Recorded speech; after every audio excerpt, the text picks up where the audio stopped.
waiting a couple of minutes to give people an opportunity to join. So we've only just opened the meeting and we'll be starting in a couple of minutes.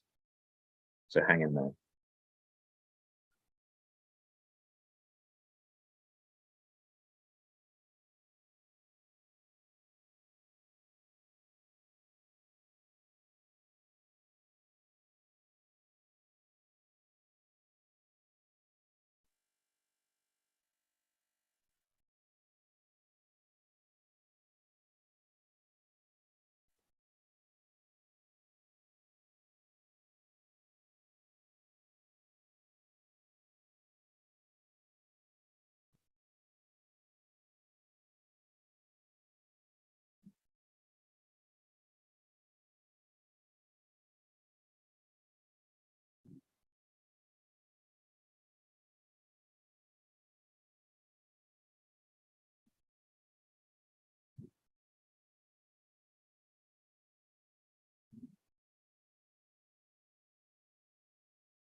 I guess we can start now.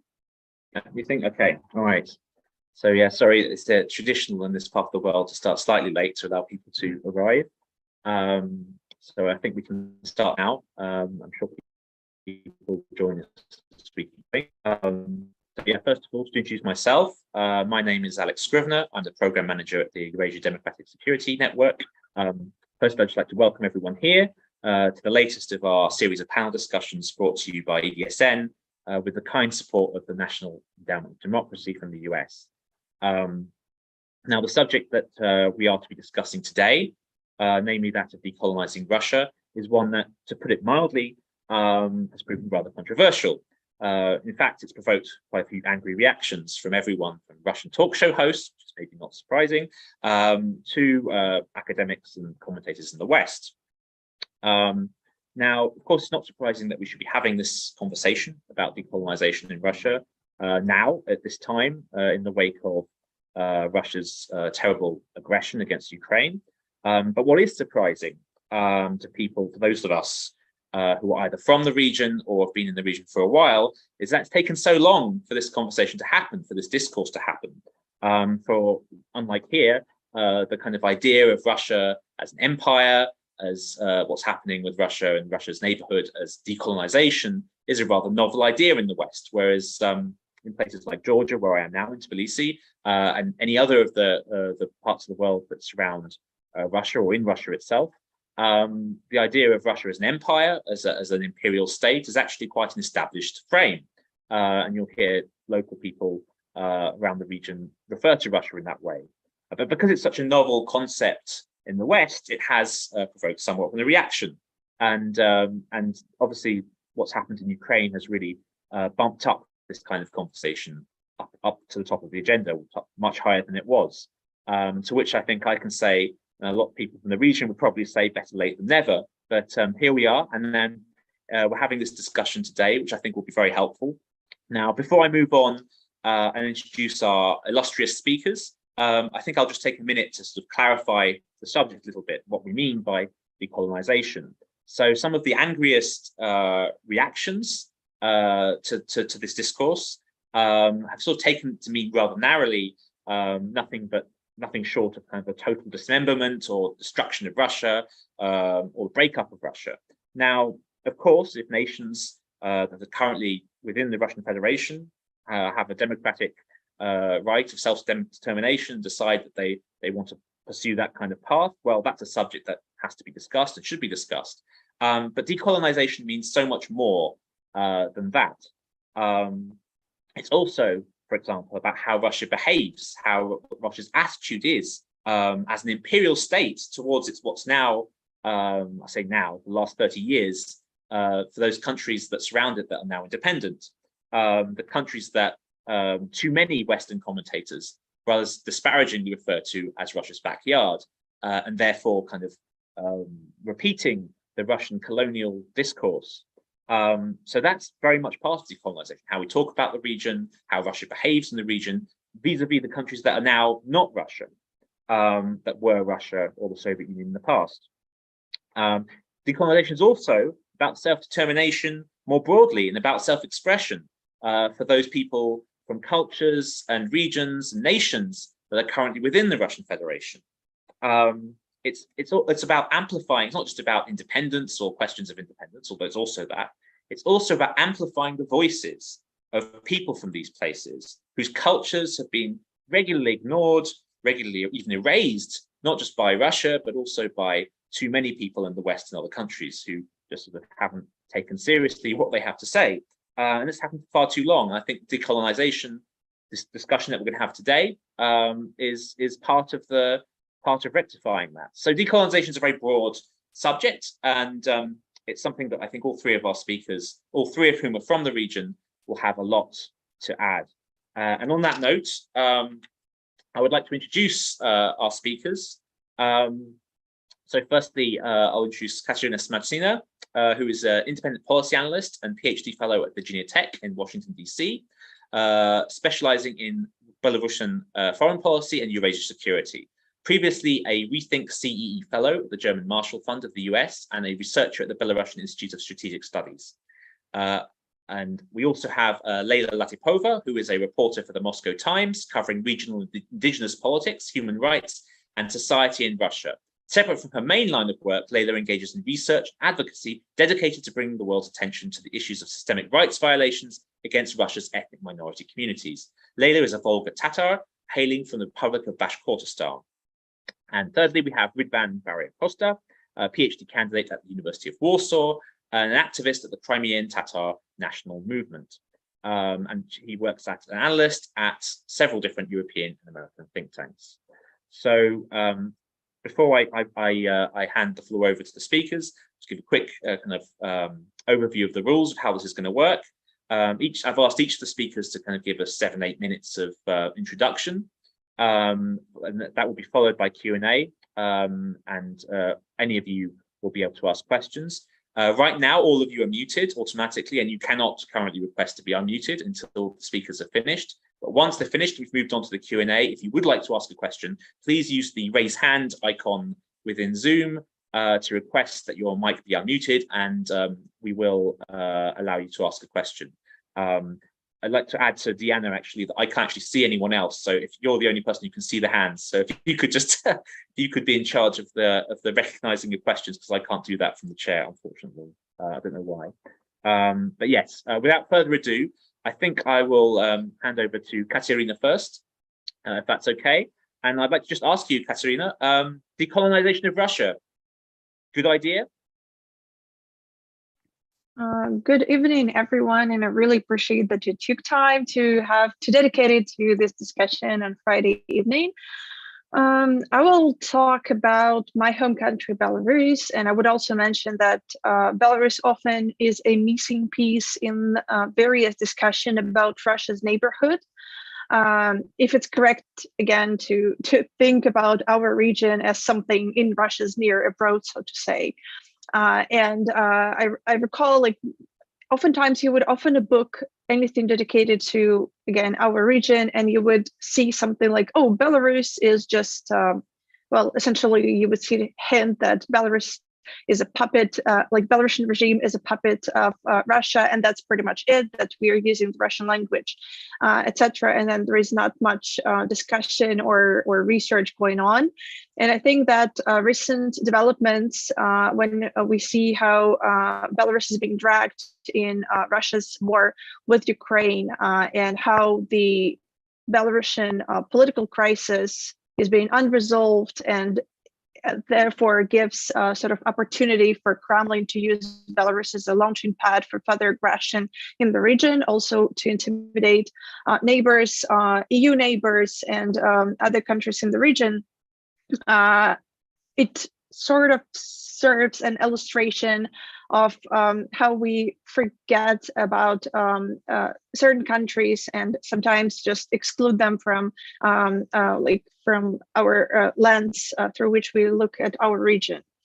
And I would briefly mention some maybe like make some historical references, starting with Catherine the Great. At least there is an expression attributed to her that when she was talking about the expansion of Russian Empire in her time, so the 18th century, and she was saying that whatever the Russian soldiers didn't accomplish, this would be accomplished or sort of finalized by the Russian priests and teachers. And my homeland have experienced this pretty much like quite intensely, in a sense that Belarus was annexed by Russian Empire at that time, when we were part of Polish Lithuanian Commonwealth. And again, like Belarus has roots, like thousands of like hundreds and if not 1,000 years of history within Lithuanian Polish Commonwealth and what was called at that time Lithuania. And here is another reference about when we talk about, let's say, what is Rus or Russia, what is the actual historical term behind that, and how much it actually refers to Kievskaya Rus, rather than whatever the Russian Empire then sort of expropriated this term. And I will omit here how exactly Belarusian history was rewritten, or how Belarusian language was deprived from existence, and what repressions were happening on our lands, and uprisings and resistance, which was happening from 18th century up to today. But I would also mention that during the Lukashenko regime, which exists for over 27 years now, when again the course was like of the official Minsk was towards sort of playing games with like integration with Russia. Any study that would question the Russian-Belarusian brotherhood, so to say, was rather forbidden at the level of National Academy of Science or historical like research dedicated to history, and we find ourselves under sort of in the current circumstances where Lukashenko is trading off sovereignty to Moscow. We find ourselves at what we Belarusians tend to call like double occupation, by rather like when decisions are being made in many aspects in Kremlin, and then Lukashenko, when he wants to stay in power, he would just again like trade some aspects of sovereignty, and we don't like those Belarusians who stand for democratic values or national sort of self-determination of Belarus being not part of Russian integration prospect. We tend to consider ourselves again like under occupation at this point. And this is something that the democratic movement, which mostly operates now in exile, is fighting for internationally on international stage, because it gives some sort of like brings more focus to Belarus internationally, and gives some hope for our fight. And again, when I was talking about this, like historical, how history has been rewritten, I would just mention that according to Belarusian independent historians, not pro-governmental ones, within 300 years of Russian-Belarusian relations, when we were again like part of Russian Empire in one form or another, 70 years, at least 70 years of this, we were fighting in forms of wars and uprisings. But again, like in the official historiography, you won't find that. And also another historical sort of important date that I would mention is the 1863, the uprising of, it was taking place in Poland, Lithuania, and Belarusian lands of the time, the Kalinowski uprising. And then, of course, it was defeated, and then again, like more repressions, and people were deported to Siberia and executed, etc. But the Kalinowski battalion now comprises of Belarusian volunteers who are fighting in Ukraine, and they're taking this name to again show the continuity of the fight against Russia, which takes place in different forms and in different places. Even when currently Belarusians are not able to continue an armed fight on their own land, those volunteers who managed to move to Ukraine and then to join this battalion are continuing this fight in Ukraine, but also for Belarus.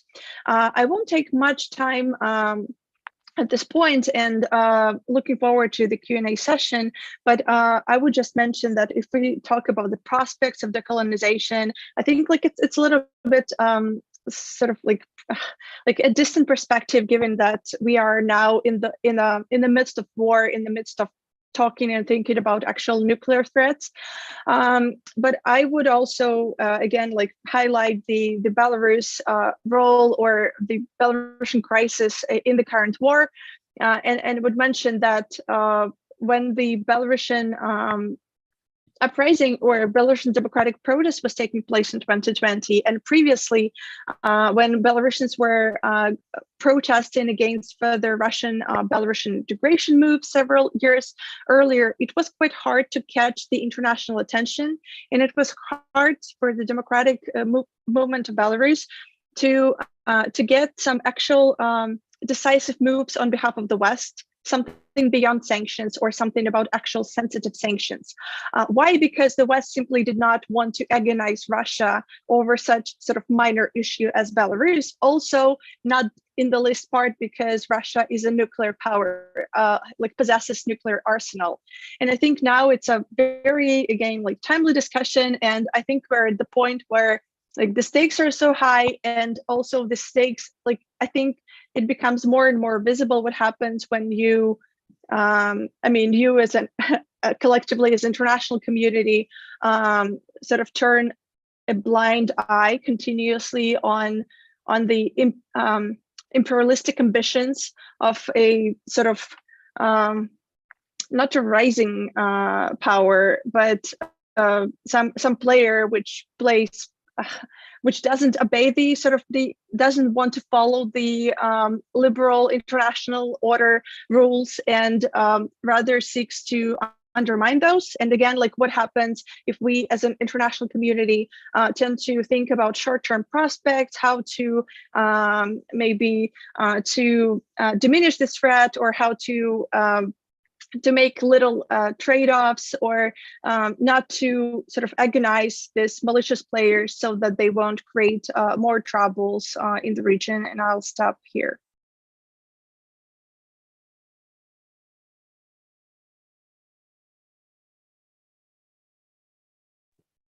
You're muted. Thank you very much. I was talking to myself. Yes, what was I saying? Yes, Katsiaryna, thank you very much for that. That was a very interesting overview of your perspective from Belarus as a Belarusian. I mean, particularly, when you say, when other Belarusians say as well, we consider ourselves to be under occupation, and the fact that this goes back so far in time is something that I think a lot of people in the West are just missing. And you're right, it's infuriating when they do. So on that note, I would like to invite Ridvan, since you very kindly helped me out with my microphone, which I was muted. Obviously, as someone from a place currently under military occupation by Russia, directly rather than sort of indirectly in the case of Belarus, what's your perspective on this? How does decolonization as a frame? How does this work for you as a Crimean? Yeah, as a Crimean Tatar, thank you for invitation. And I would start actually as Katsiaryna already said, like a, let's say, historical or philosophical introduction, because one of the most important Russian historian, he said that Russia is a country which is constantly colonizing.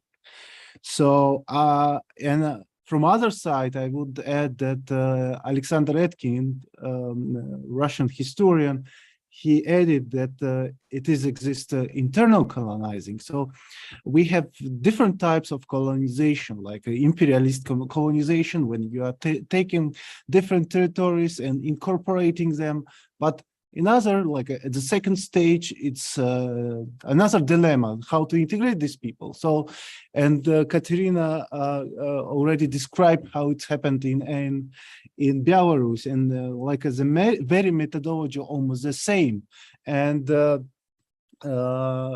consequences for those who under object of Russian, let's say, repressive machine is like almost the same for every nation which was undertaken by this. So, but at the same time, I would like to start maybe from more theoretical. Does Russia need colonization? Yes, Russia needs colonization. But what we understand under this term, it's already different discussion, because we could speak about different other nations which were colonizing nations, yes, and they changed their attitude towards former colonized people. And or at the same time, de-imperialization, when you have a completely new overview regarding the world and regarding the people, neighboring people. So I think, yes, Russia needs this. It's definitely needs, but at the same time, we think we are witnessing, I think it's the biggest challenge. It is Russian nationalism. Because for me, it's not only like a directly military war, which is happening right now in Ukraine, since full-scale invasion of Ukraine by Russia, but it's identity war. So if we would see like a reflection of de-democratization or authorization, the process of authorization in Russia, it's really reflecting on the situation, what's going on in Ukraine. From the first Maidan until this war, we see that Russian nationalism, it has interdependence with the events which are happening in Ukraine, because Russia doesn't need democracy in Ukraine, doesn't need free Ukraine. It's clear for everyone, particularly in Russia. But what is here is important, and for me, it's like the most nervous element in this entire geopolitical dilemma in Eurasia, that when we speak about decolonization, it is at the same time, we see that Russia needs it, but at the same, from other side, we see the rise of the Russian nationalism. But at the same time, and in other part, it's like when we see, it's like an equation, you know, when we see the rise of the Russian nationalism, it's obvious that the indigenous people which are living currently under the Russian occupation or under the Russian control, they are going to be victims of this process of Russian nationalization or nationalism in general. So why I think they are going to be victims?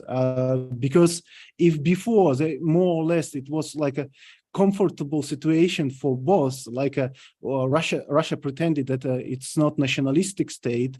It didn't take like aggressively, for instance, indigenous people, or like a Crimean Tatars or Northern Caucasian people.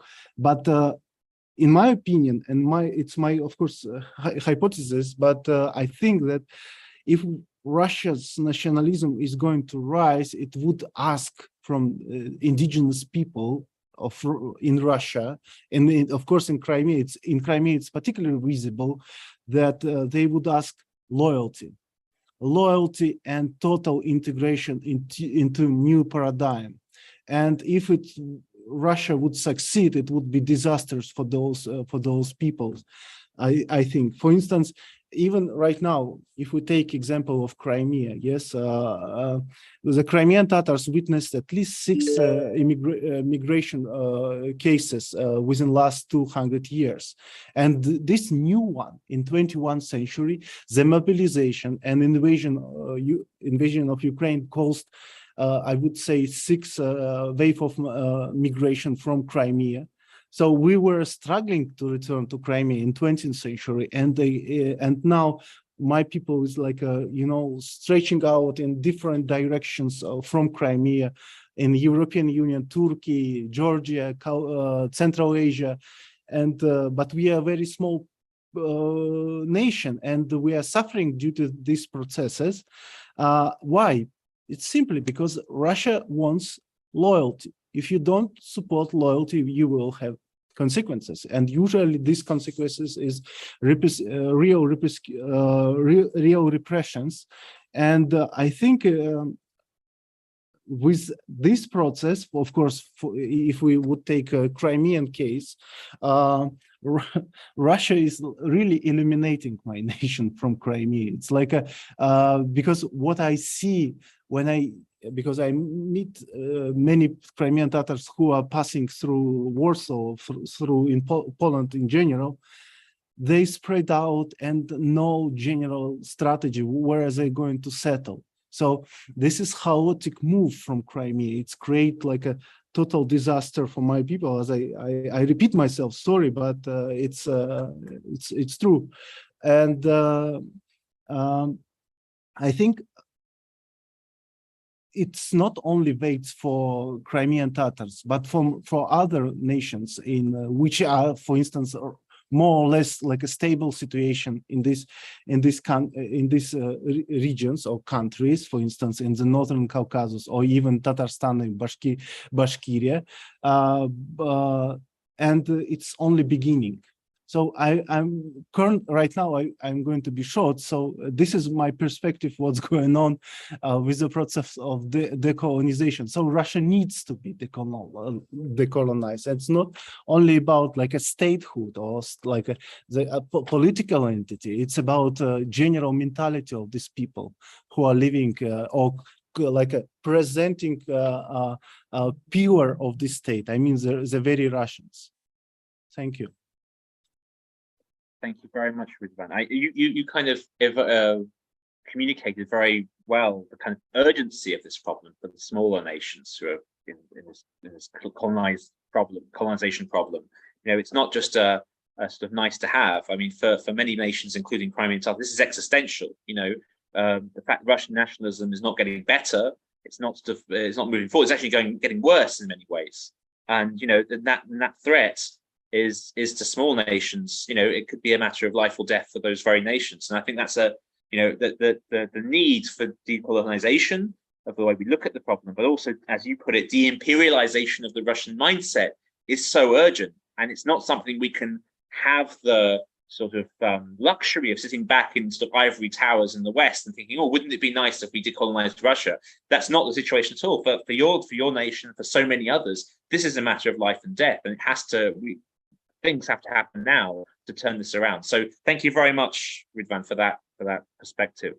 And so thirdly, on that note, I'd like to move on to Leyla. Leyla is from Leyla was born in Bashkortostan and is a Volga Tatar by ancestry. And so can give us a third perspective. So we've heard from Katsiaryna, perspective from an independent country, at least in some sense.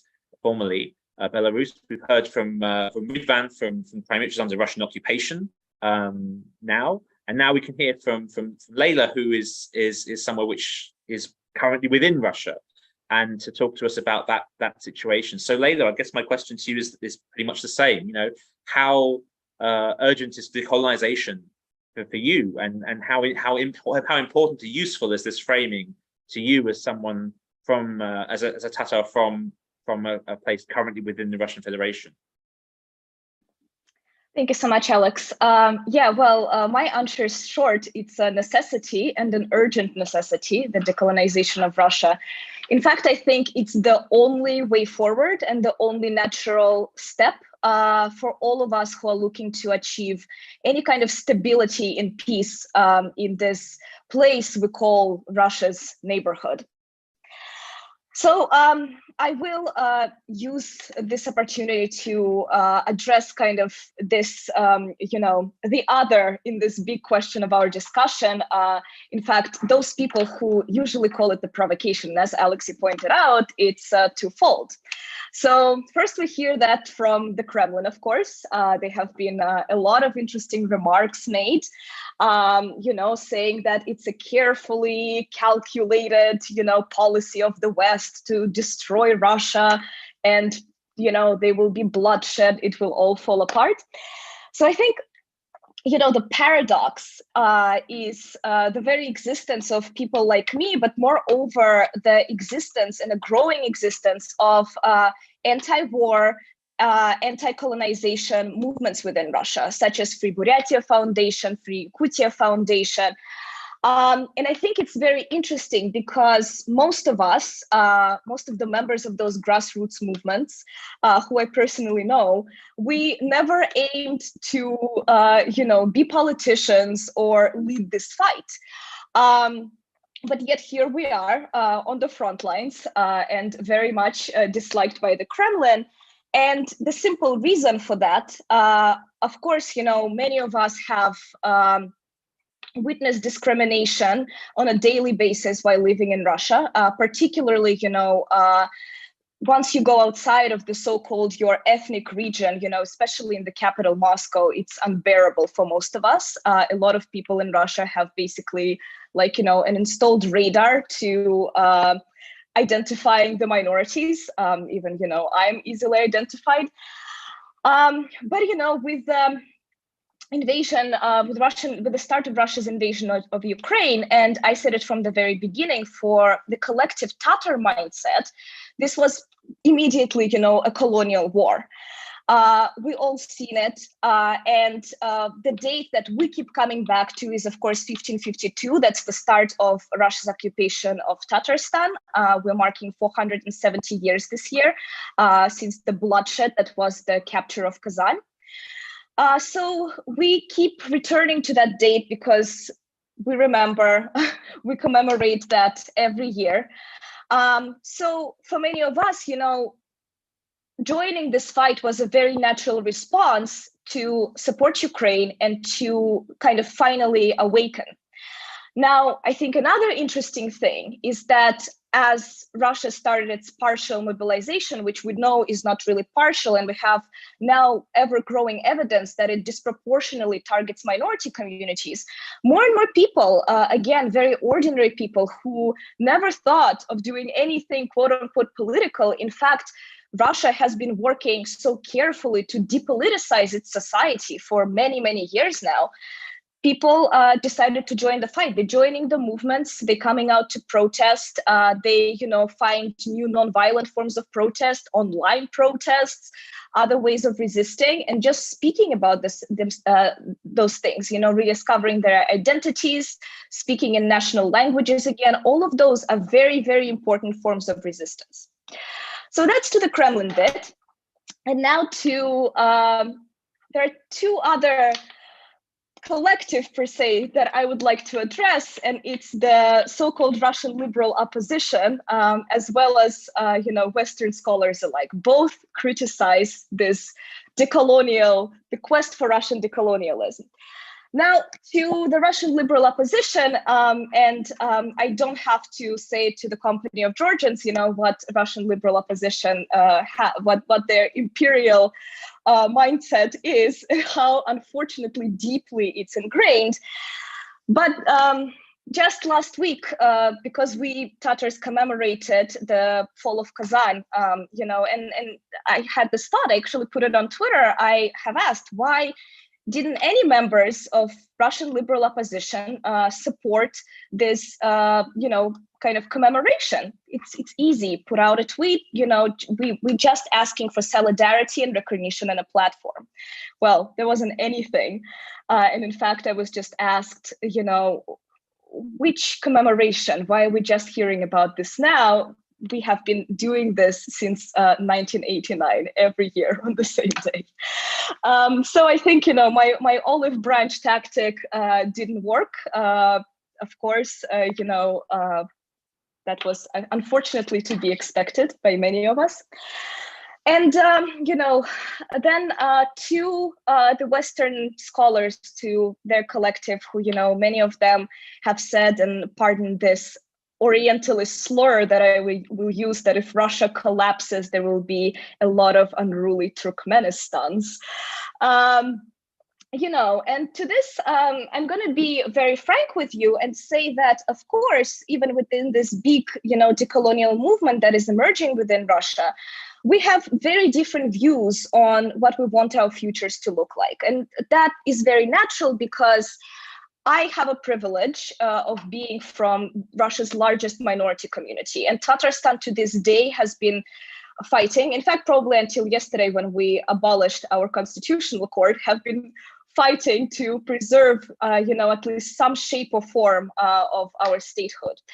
Now, you know, if Russia is to collapse, Tatarstan will be, of course, in an immensely privileged position. It has very well developed economy. It's quite ready to be self-sustained, you know, independent state, with the exception that we will remain landlocked.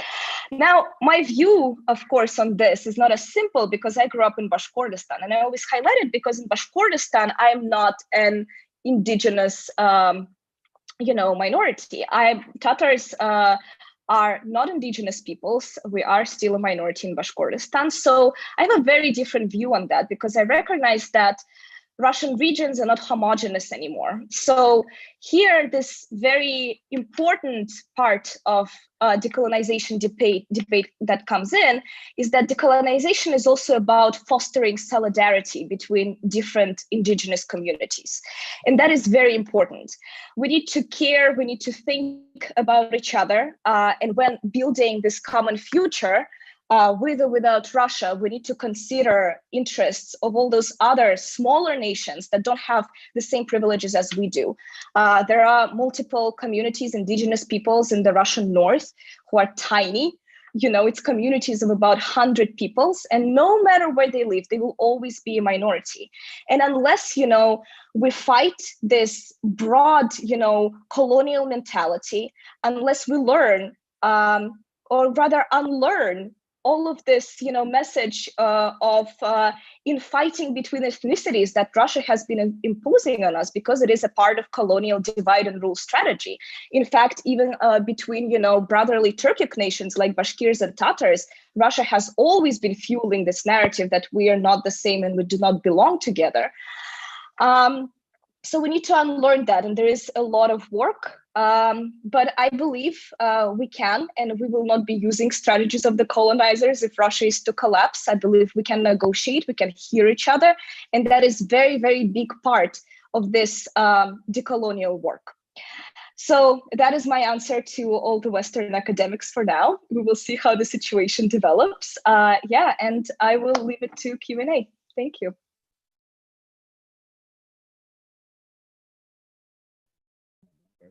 Thank you very much, Leyla. That was a magnificent overview of the situation for you as a Tatar within Russia. I mean, it's quite amazing the amount of things that you're managing to do from within Russia on that. And yeah, some of the stuff I actually hadn't heard of a lot of unruly Turkmenistans.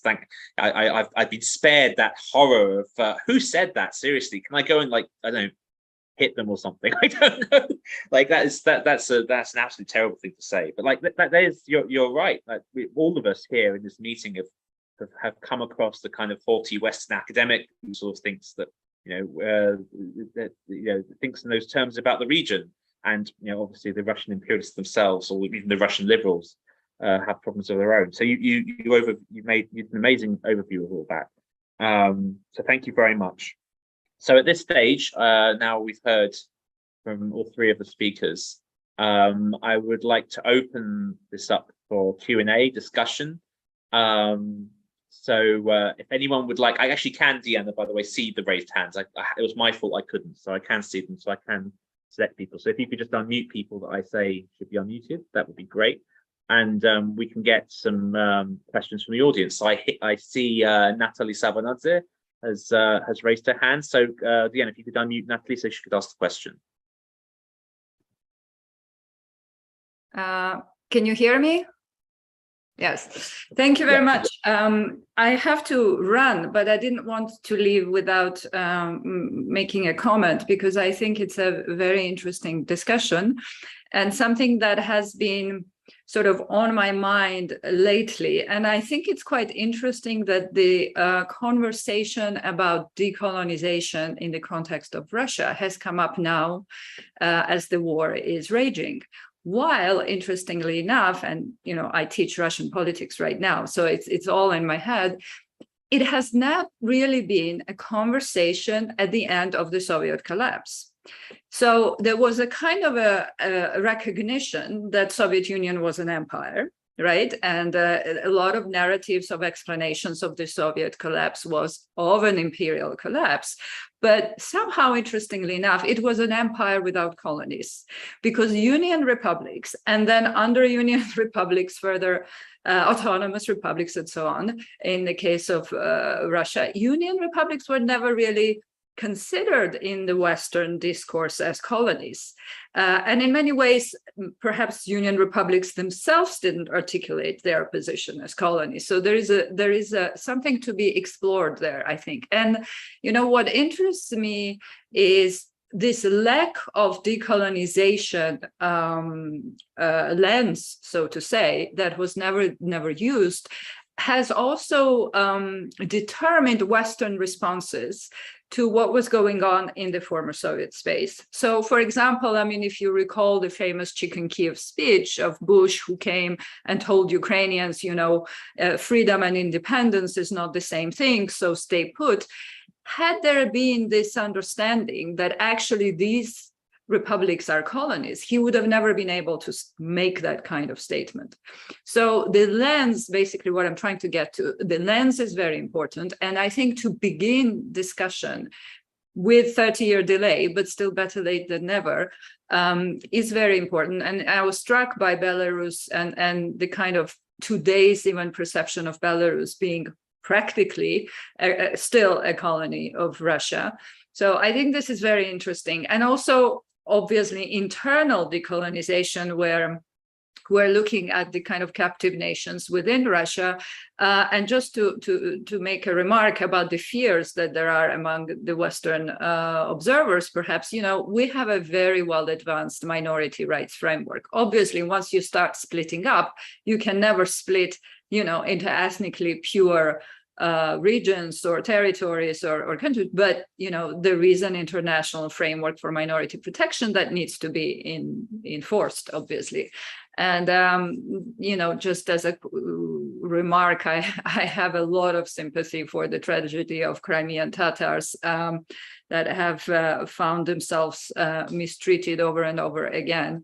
And it is also the case which has never really gotten enough attention outside and never been used as a pressure point on Russia. So to sum it up, basically what I was saying is that Russia has managed to get away with an empire without ever paying price for decolonization, neither moral nor material.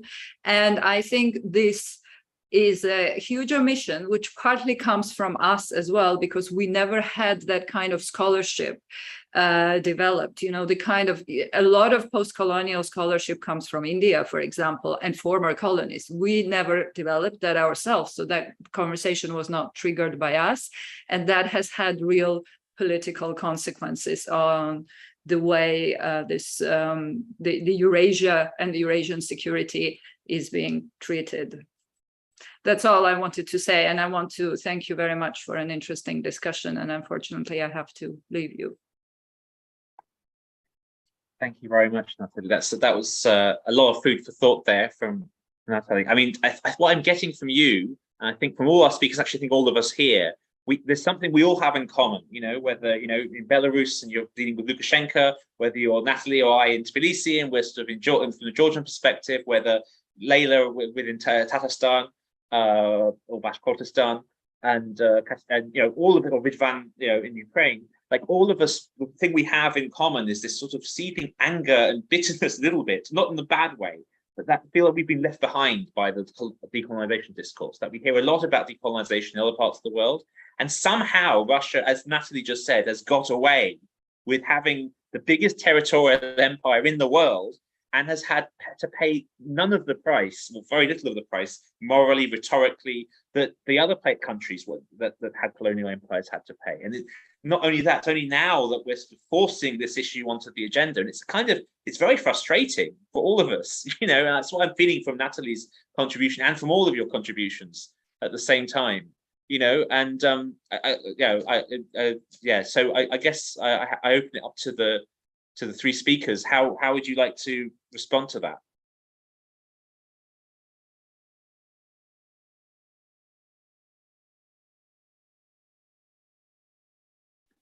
I can take that first if there are no takers.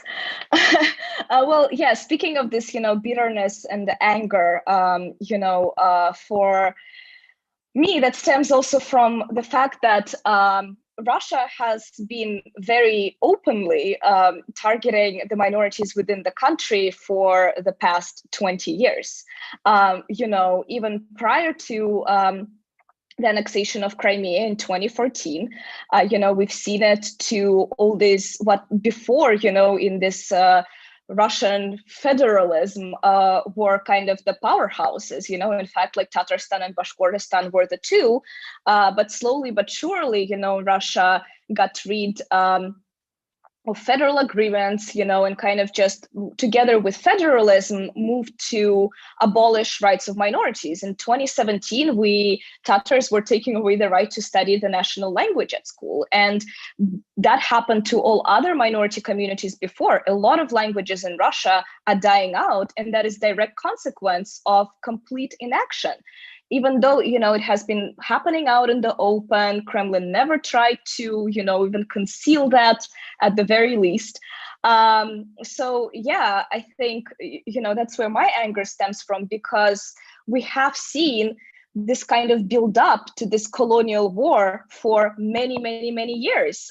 In fact, just on the eve of the start of Russia's invasion of Ukraine, Kremlin moved on to abolish Tatarstan's Tatarstan's presidency. At the time, a lot of people were saying, oh, why is that happening?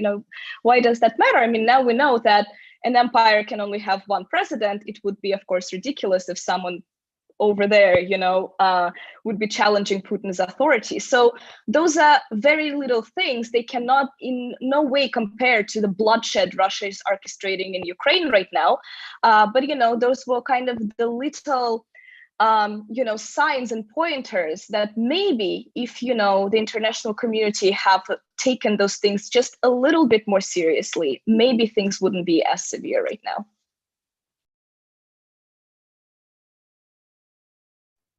Thank you very much, Leyla. Let's I'll ask the other two speakers if you want to respond to that.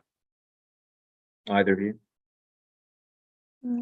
Maybe I would offer some reflections that things are complicated by the fact that Russia possesses a gang nuclear arsenal and is behaving as a sort of hungry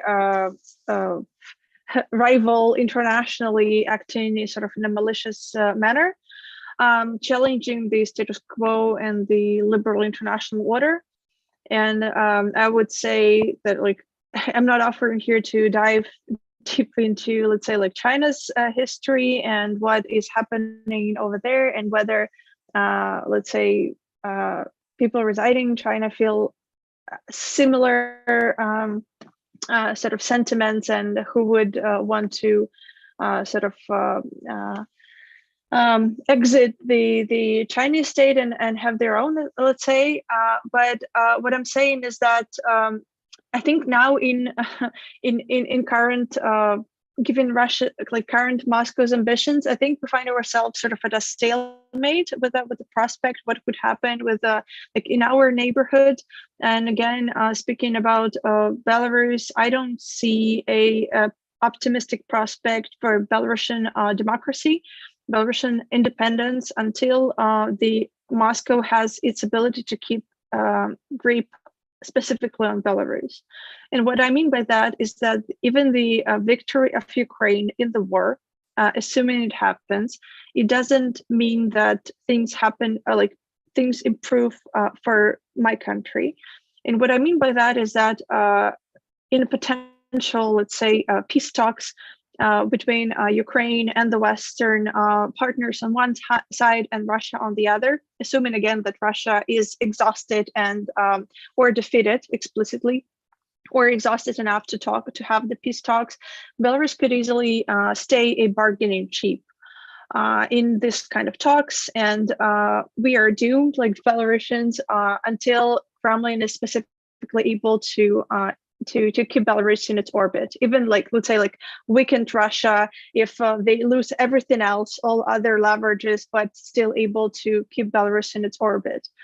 And again, I think things are complicated by this like nuclear talks and the questions what happens if Russia escalates. And I would also mention that certain war games before, like maybe conducted in 5 years ago, like Pentagon, like war game scenarios, they were considering actual strike on Belarus in case of Russia's like more assertive moves in the region and Russia threatening broader region. So again, like I will try not to, like I'm trying not to sound overly dramatic here and not to bring like very gloomy prospects, but I don't have good scenarios for now. Sorry for that. I just would like to add regarding like for instance, exactly right after the February Revolution, not October Revolution, in 1917. In Russian Empire, we should take into account that it was everything intertwined, because, for instance, if we take into account the national intelligentsia of Tatarstan in that period, or national intelligentsia of Crimea, Georgia, Armenia, Azerbaijan, all other Ukraine, so you would see that the level of Russian intelligentsia in general, or liberal or orientated intelligentsia, was very advanced. So that's why it was intertwined. I mean, like, let's say those people who wanted to change Russia were quite strong and managed to conduct a revolution. It's first my point. Second point is like a factor of war, because Russo-Japanese war had definitely direct implications on the first attempt of revolution in Russia in 1905. If we try to understand what's going on right now, first, if we take war impact, definitely the defeat of Russians in Ukraine would have tremendous repercussions for Russian political regime. I mean, Putin's regime. It's definitely. Second, it's like actually it's very weak. The very essence of the Russian liberal movement. I mean, so why we should search something unique? What actually Leyla pointed out, that we responsible what happened. I mean, the indigenous people of Russia responsible what happened in right now with them, because they didn't act all these 30 years. So the same about the general, like a mainstream Russian liberal movement. It was weak and defeated, so that's why I'm making some comparisons.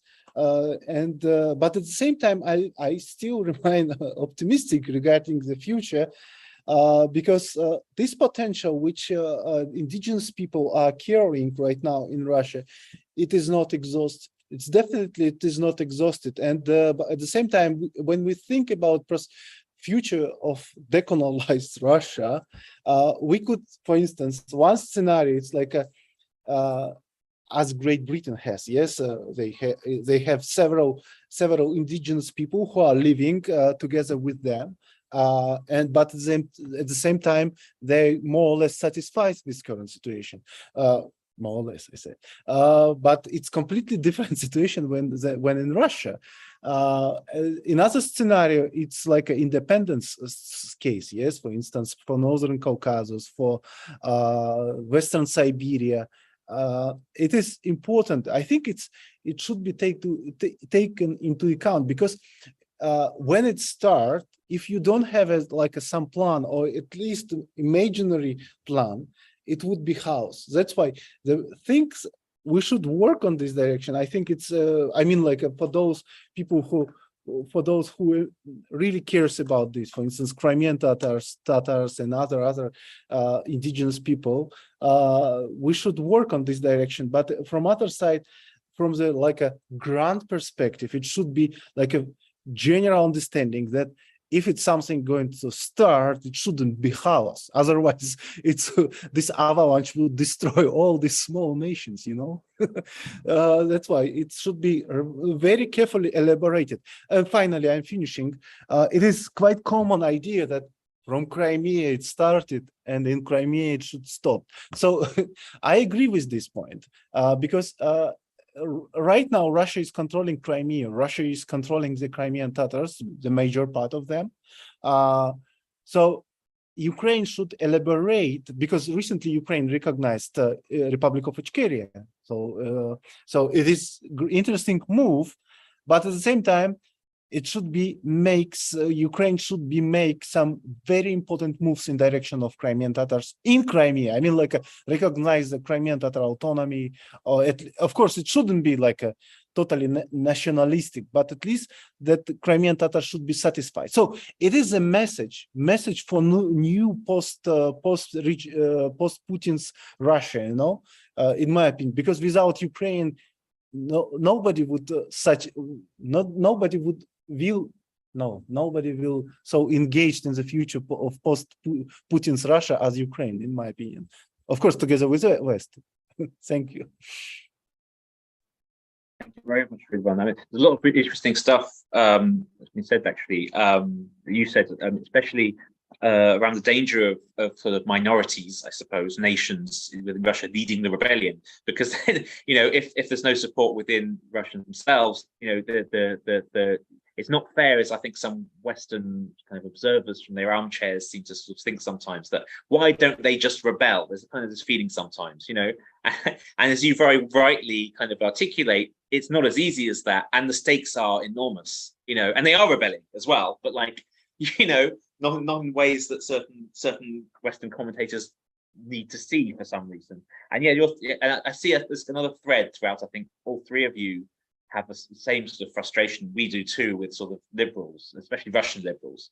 You know, and it's one thing hearing the same Russian imperialist tropes from, you know, some, to use the colloquial term, some vatnik, you know, but to hear it from so-called Russian liberals who really should know better, right? Or even not just Russian liberals, you know, liberals in the West, you know, it is another thing altogether, you know. And I suppose I would say, you know, we've known a bit longer in the West. And I think in the East as well, we're fast learning, but sometimes liberals can be rather overrated. And especially, unfortunately, that's the case with a large proportion of Russian liberals at the moment, who with slightly politer language, repeat the same colonialist imperialist tropes. And yeah, just to go back as well to what Katsiaryna said about Belarus, you know, it's a really interesting point that's not made enough, actually. Like, what happens if Ukraine wins?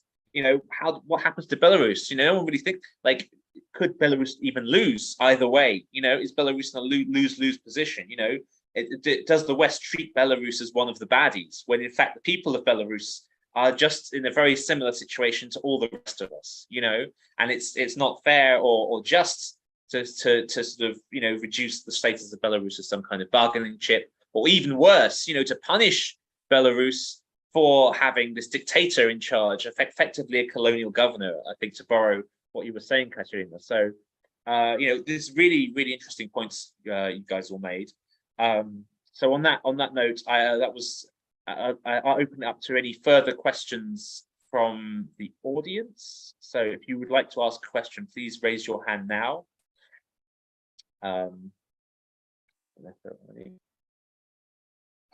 And yeah, by the way, you can always raise your hand at any point. Like if you suddenly have, it's just we won't stop for you. But like when we get to a point where we can accept questions, it gives us some indication of whether there's one coming.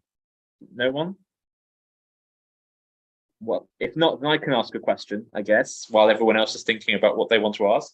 I mean, we talk about decolonization is a frame that we sort of hear a lot, and we're kind of adapting from the original decolonization, I guess, the 50s, 60s, 70s decolonization from the Western European empires, the British Empire, the Spanish Empire, the French imperial domains in Africa, and so forth. And that's the kind of model that we're kind of trying to associate ourselves with.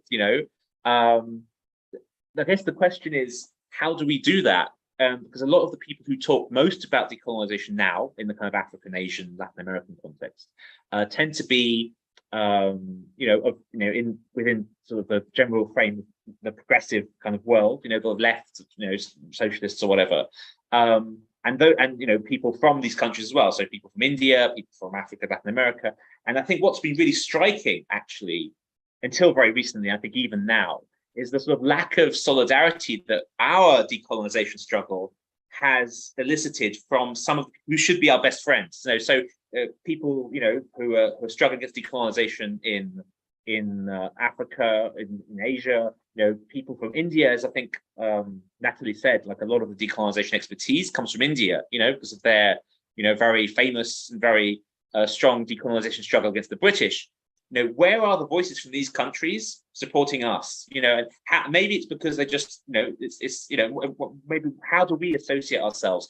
Are there lessons that we can learn from their struggles? Are there lessons that, for example, we in our region can learn from India, learn from the African decolonization struggles? Are there voices, that can be heard from these other contexts that are applicable for our own situation? Like, is there, I guess my question to all three of you is there scope, or have we thought about, strengthening our ties, our, intellectual or even, other ties with these places, who've been through something similar with another world power? What lessons do we think are applicable for our situation from say India or wherever?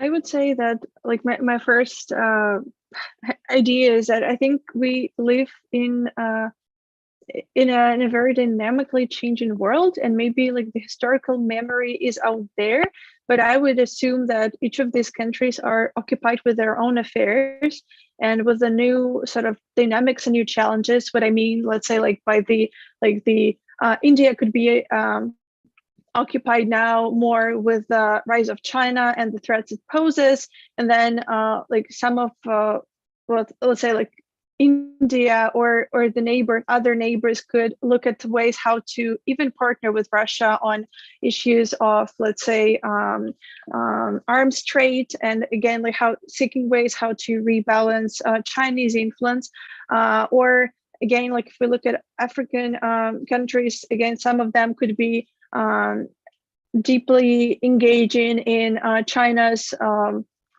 development offers through Belt and Road Initiative and similar development projects. And again, like some countries could be seeing US as a threat and also looking for other partners to sort of rebalance this influence.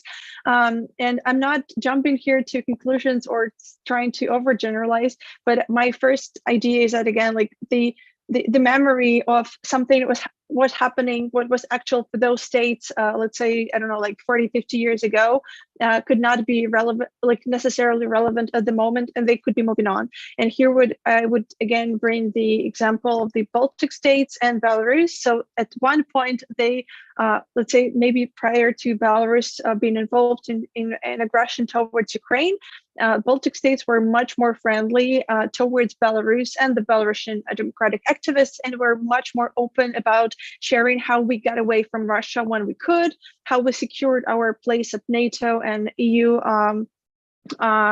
membership, and this is how our resistance was happening. Like let's say, like Poland with Solidarność movement and others, and now we're sort of alienated, and because things are like there are more pressing issues on the table, and there is not so much talk about again like making those historical references, and yeah, unfortunately, like there are other more pressing and more severe issues right now. Thank you, Katsiaryna. Go on, Ridvan. Go first. Yeah. Okay. A short comment. I think it's like a we have a different different backgrounds, because it's very sensitive question what you asked, because for some people's let's say in Russia, you can really use the pattern of Africa, or pattern of like from the south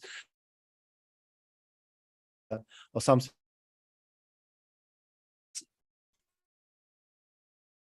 Instance for Kenyans and Belarusian. I mean, like a category, I would say. It is category expression, in my opinion. For instance, Tatars or Crimeans, like where it, for instance, administration, the very process of, is it connection? Yeah, Ridvan, we've got a bit of a problem with your connection, I'm afraid. We can hear sort of maybe 30% of what you're saying. Sorry, proceed. Let's. Yeah, maybe if you can, if your connection improves, we can come back to you. So I don't know if we can ask Leyla to jump in now and then come back to you and say what you were just saying, because I don't think if it was like for everyone like it was for me, I heard only a small part of that. So so maybe go to Leyla, and if your connection improves, then we can come back. Sure. I mean, you know, this is a very kind of scholarly oriented question, so I will just take it there. Sorry. Yeah, you know, I think first of all, and we touched on it already, you know, the Russia as a colony has that, you know, it has never been, that lens has never been used. So naturally, I think there has been little, you know, idea of cooperation between scholars of empire, you know, different empires, and scholars of the so-called, you know, Russia and Eurasia region. So that's just natural. We see now that that is changing, you know, and we can take a lot from the scholarship, of course, on former colonial movements. Now, you know, for me, I, as a political scientist, I engage on a lot of work looking at social movements through the prism of nonviolence. Now, just to, you know, preclude any raised eyebrows, I do not think Ukrainians should use nonviolence to, you know, respond to Russian aggression. That's nonsense. I've heard some of those things. That's how some perceive nonviolence. I'm speaking in particular about social movements, you know, and nonviolent theories, for example, those developed by Jean Sharp, they give a very interesting perspective for what can be used when we speak about decolonization. You know, it's a very particular way of looking at the state, at the structures of power that it has. And there are some very important techniques, and Ridvan pointed out already, you know, how that we cannot always use violence given, you know, where the small nations are within Russia. So, you know, that just gives us a good, you know, toolkit that we can kind of look at and also analyze what is happening right now and what effects it might have on the, you know, future of decolonization. Now, here I will also say that when I praise nonviolent tactics so much and, you know, negotiation, I only speak for myself. I know views within Russian, you know, movements, Russian pro-independence and indigenous movements on that. They vary. Some, you know, believe that the only way to deal with Russia is violence and an uprising. You know, I respect that point of view. Some believe in that, but I'm a firm supporter of nonviolence myself. And I think that's where, you know, the decolonization debate comes in, because, well, let's remember India, but let's also remember the civil rights movement struggle in the United States. You know, we also have a lot to learn from that. Thank you very much, Leyla. I think people forget that the independent India wasn't just one with non-violence, and there was Gandhi was obviously the famous figure, but there was a lot of violence as well. There was centuries of resistance to British colonialism, a lot of which was violent and probably necessarily so. So that's I think it's right what you say that it does depend a bit on the circumstances. So thank you, Leyla. I don't know if Ridvan is your connection better now? Can we hear from you again? I just wanted to say that it's different category. You can use for some people, you can use a form of like a traditional form of colonization as it happened in Africa, for instance, in Russia. Definitely like a total isolation, total control over these people. But some people are not. So it's really different categories of colonization or its forms. For instance, we can speak about that Ukrainians were colonized, but compare them with some other nations, small nations in Russia, it would be a mistake in my opinion, because it is like a general form of colonization, but it has some specificities, it has some differences. For instance, Russians or Russian Empire or Soviet Union almost never engaged into the process of political decision-making small nations, like neither Tatars, of course, in the regions or autochthon regions, they used. But if we speak about the highest level of political military leadership, nobody from the Crimean Tatar or Tatars haven't achieved some kind of success in the Soviet Union. But regarding some different nations, it had a place. It had a place, and so that's why sometimes it's it's the form of colonization. It's different, but in general, you can say definitely that colonization happened in the Eastern Europe, for instance, towards the Belarusians or Ukrainians. It's definitely had a place, definitely. Thank you, Ridvan. And you make a very good point, actually, that colonization doesn't come in one form. It comes in many different forms.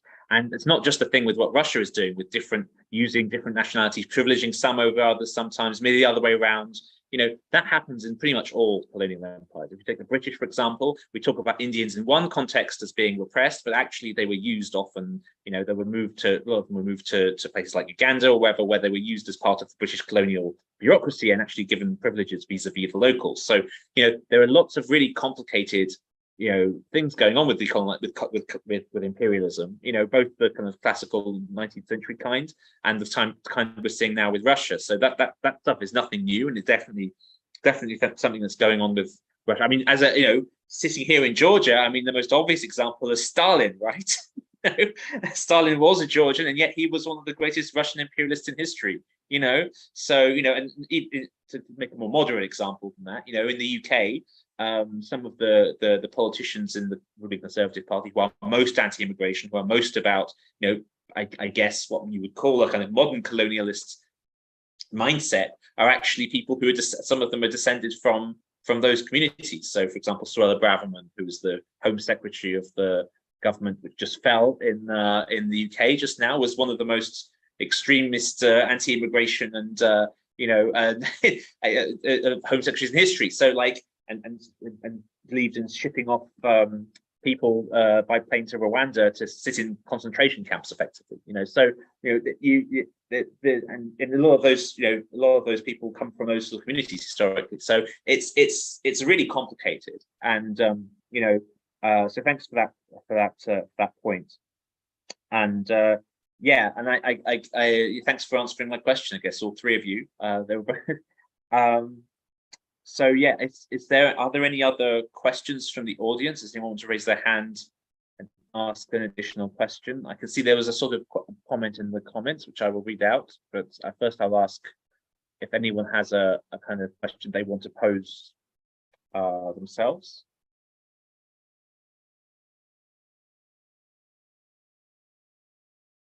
Okay, so I'll read out the comment from Misha.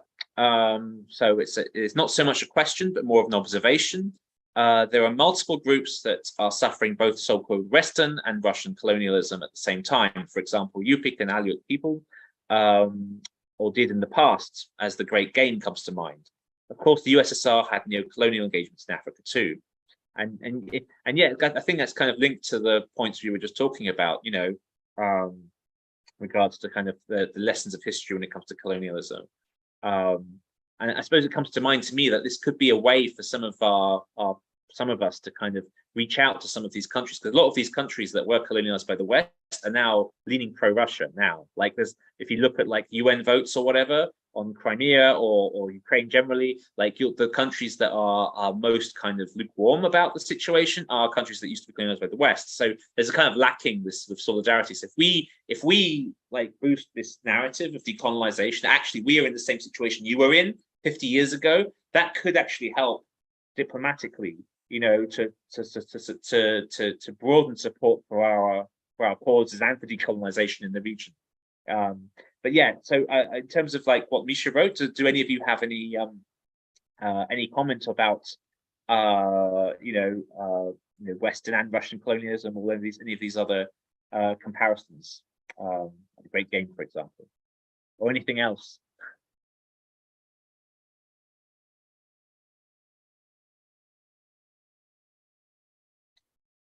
And also, yeah, if anyone wants to ask a question, it's still open. So if anyone wants to raise their hands, that's also fine.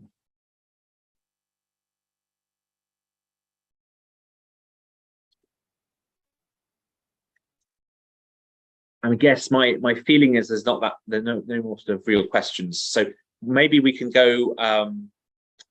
We can kind of give all three of our speakers a kind of concluding remarks, for a few minutes, based on like what we've heard today. I guess I suppose I will add something a little bit here as my own question again, and abuse my position.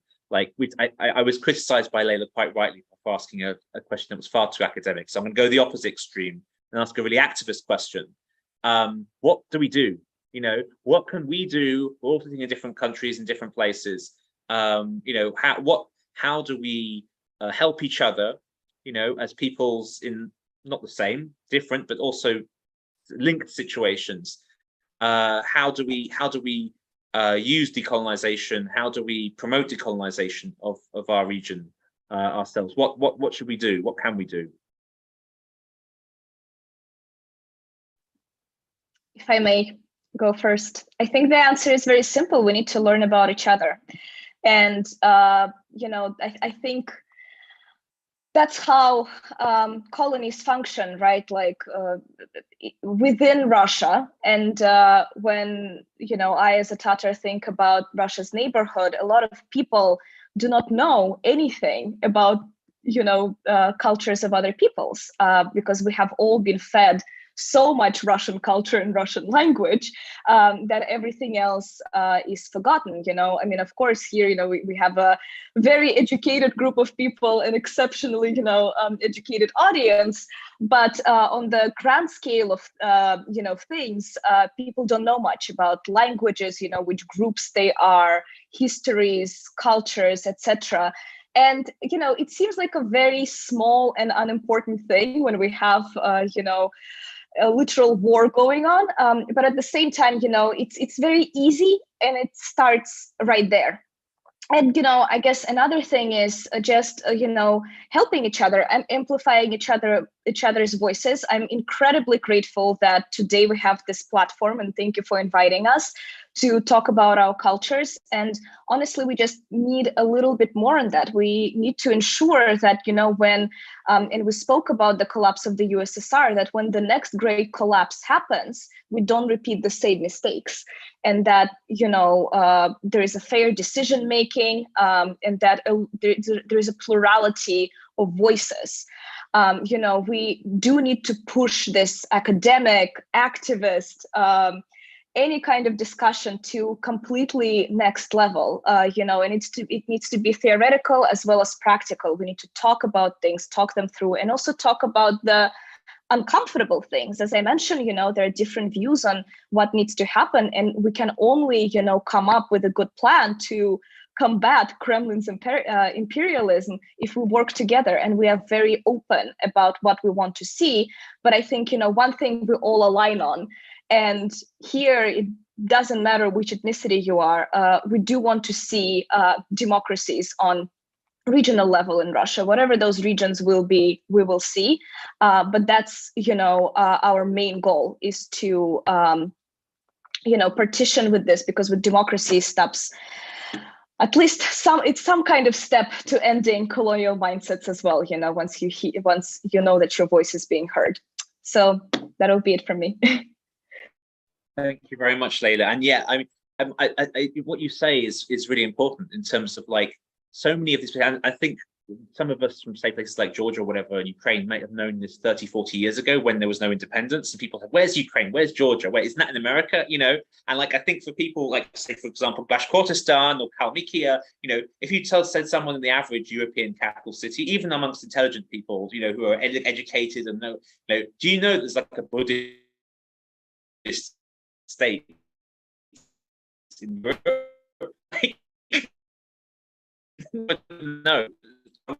Is it's European culture, which has just raising awareness that exists. Still, is the internet gone? Oh dear. Can you hear me? Can you hear me still? Sorry, we are losing your voice, Aleko, because of the internet connection. I guess. Yeah, I think, is it better now? I think it's slightly improved again. Has it? Can you hear me? Yes. Sorry. Yes. So what I was saying is just really important that we sort of listen to the voices of people from countries where people haven't heard of. So I was saying, if you go to Europe, you mentioned Bashkortostan, you mentioned Kalmykia, a Buddhist place in Europe. Most people in Europe don't know that there's a Buddhist country in Europe. That there is, and the fact is just raising the voices of people like yourself, and that just raising the fact that places exist and need to be defended is really important. So thank you for that point. Really, and we need to help each other on that and have, for example, when we talk about Ukraine, and sometimes we're privileged in Georgia, they talk about Ukraine, Georgia, and Moldova. But we should not be talking there. We should talk about Belarus, make sure they don't get left behind. Talk about Tatarstan, Bashkortostan, talk about all these places in the same breath. I think we all have a responsibility to do that. So thank you very much for that point, Leyla. So whichever one of Ridvan and Katsiaryna wants to make their kind of concluding remarks. Yeah. Which one of you wants to go first? Sorry, I think, please. Katsiaryna, please. Yeah. Okay. Yeah, I have 2 cents to add. I would say that the decolonization of Russian Empire is long overdue, and I think that the current war shows what is the cost of the international community sort of turning a blind eye on or sort of diminishing the threat or playing like trade-offs and games with a power that has malicious intent and has this sort of ever-growing geopolitical appetite. What I mean by that is, let's say, German government now is very much frustrated with their previous years of too mild policy towards Russia, and the way, again, they were turning a blind eye on the neighbors. When the German society is now shocked, looking at the atrocities and the threats that come out of current Russian sort of appetites. And here is another question: what happens? What is the relevance of the UN structure? And what we're gonna do, again, we as international community with P5 and the aggressors being sort of in the P5, like being a member of P5, and like, are we having another League of Nations moment? What happens again? Are we at the like one step away from yet another world war? We're going nuclear, something that, like, again, the humankind has been like dreading about for decades, really hoping it's not going to happen. Yeah, again, like, I'm trying to sound like more optimistic today, but I can't. I think I'm just raising all these like caveats and concerns. Yeah, I'll stop here. Thanks, Katsiaryna. Sorry, your sound's a little bit cut, but I think we got most of that, so that's okay. Yeah, absolutely. I mean, there's definitely this sort of nervousness, isn't there, amongst all of us, that we're going to be sold, on the bargaining table. There's big nuclear, threats, at the moment, all of these horrible things happening in big politics, and sort of this feeling that maybe we'll just be bargaining chips somehow. So that's it can be depressing, but yeah, it's important. So I think we've got just Ridvan left to make a concluding remark. Hopefully your internet's good still. Yeah, I hope to. So I should again, returning to the first question, should Russia be decolonized? It is, I don't know, maybe it's going to be sounds wild, but I grew up as a black, in terms of the more reality, I was isolated. My people were isolated. No normal job from the very beginning when we returned to Crimea. In many cases, when I compare my people with, I am not so black, so I am not so black, but the comparison, or like a social place which was put to us from the very beginning, it was like almost some very racist, I would compare. So, and after when I left Crimea, I was asking myself, should we be against Russians like a tough, or it's like a misconception of my emotions or something like that. But when I heard from my relatives and so on, my friends, that openly people saying, you are Tatars, you are supporting Ukraine, we will take your homes. No, it's openly was said. Sooner you are going to be deported, and we are going to take your homes, as once we took homes during the Second World War. And I think this mindset should be changed. It really should be changed. Otherwise, it doesn't work, in my opinion. But if what I said from the very beginning, if this Russian nationalism is going to win, we would have big troubles, because these kind of people would be really like a brave and would consider that we have a future, not you are having future. So something like that. So I think it should be concentrated. I agree with Leyla that it's maybe it's some kind of platform, because in Poland in the 20s and 30s was organized some kind of Prometheism movement. Polish government was supporting like a general trend of small people in Eastern Europe and even Western Siberia to conduct joint policy. But now what I see, it's like a very chaotic, some events, some movements, some discussions, or we, for instance, participating in such discussion. But it should be, like a channel. Okay, and thank you again for invitation, Alexander. Thank you, Ridvan. I mean, you make some good points. I mean, actually, the racism, we haven't used that word so far, actually, in our conversation today, and it's interesting you bring it up, because I think it's part of the reason Westerners don't really understand the dynamic. They don't see this, where's the racism, but actually, race is a big problem in Russia, and it's an incredibly racist society in many ways.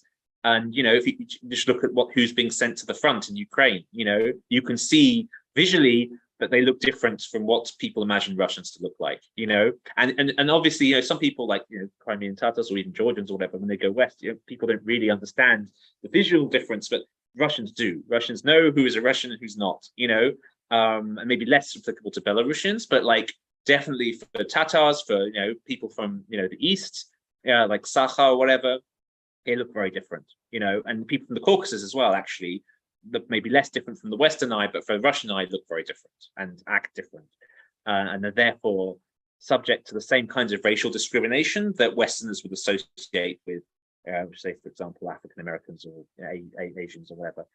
So it's a subject that we've got to right at the end, but it's something that's important. So thanks, Ridvan, for bringing that up as well. So I guess that's the end of our discussion today.